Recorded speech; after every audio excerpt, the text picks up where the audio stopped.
SNDP യോഗം micro finance തട്ടിപ്പ് കേസിൽ എസ് ശശിധരൻ IPSന് വീണ്ടും അന്വേഷണ ചുമതല നൽകി ഹൈക്കോടതി. എസ് ശശിധരൻ അന്വേഷണം നടത്തേണ്ടത് അനിവാര്യമെന്ന് ഹൈക്കോടതി പറഞ്ഞു. പ്രത്യേക സംഘം 3 മാസത്തിനകം അന്വേഷണം പൂർത്തിയാക്കണമെന്നും നിർദ്ദേശം. എസ് ശശിധരനെ നേരത്തെ പോലീസ് അക്കാദമിയിലേക്ക് സ്ഥലം മാറ്റിയിരുന്നു. അഹമ്മദ് മുസ്തഫ വിവരങ്ങൾ നൽകും. മുസ്തഫ, വീണ്ടും എസ് ശശിധരന് തന്നെ ചുമതല നൽകാനിടയായ സാഹചര്യം എന്തായിരുന്നു?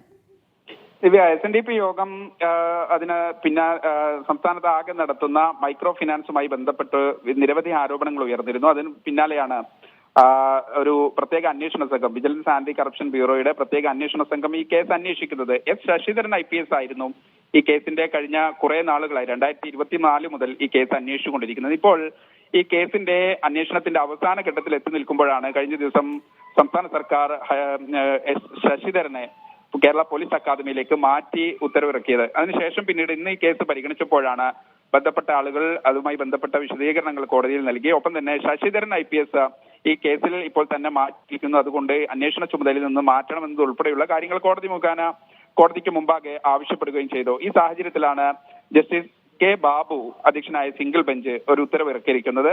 എസ് ശശിധരൻ IPSന് വീണ്ടും അന്വേഷണ ചുമതല നൽകിയിരിക്കുന്നു കോടതി. ഈ കേസിന്റെ ഇത്ര നാൾ സമഗ്രമായി അന്വേഷിക്കുകയും അതിന്റെ ഒരു അന്തിമഘട്ടത്തിലേക്ക് പോവുകയും ചെയ്ത ഒരു സാഹചര്യത്തിൽ എസ് ശശിധരൻ IPS തന്നെ ഈ കേസിന്റെ അന്വേഷണ ചുമതല നിർവഹിക്കണം. അദ്ദേഹത്തിന് ഇപ്പോൾ നൽകിയിരിക്കുന്ന സ്ഥലം മാറ്റ ഉത്തരവിന് പുറമെ പ്രത്യേകമായി ഈ കേസ് അന്വേഷിക്കാൻ സംസ്ഥാന സർക്കാർ ഇന്ന് ഉത്തരവിറക്കണം. കഴിഞ്ഞ 29-നാണ് ഓർഡർ വന്നത്. അന്ന് ഓർഡറിൽ പറഞ്ഞിരിക്കുന്നത് 31-നാണ് എന്നാണ്. അതായത് ഇന്ന് ഇത് സംബന്ധിച്ചൊരു അന്വേഷണ ഉത്തരവ് അല്ലെങ്കിൽ ഈ ശശിധരൻ IPSനെ തന്നെ ഈ അന്വേഷണം ഏൽപ്പിച്ചുകൊണ്ടുള്ള പുതിയ ഉത്തരവിറക്കണമെന്ന് കോടതി നിർദ്ദേശിച്ചിരിക്കുന്നു.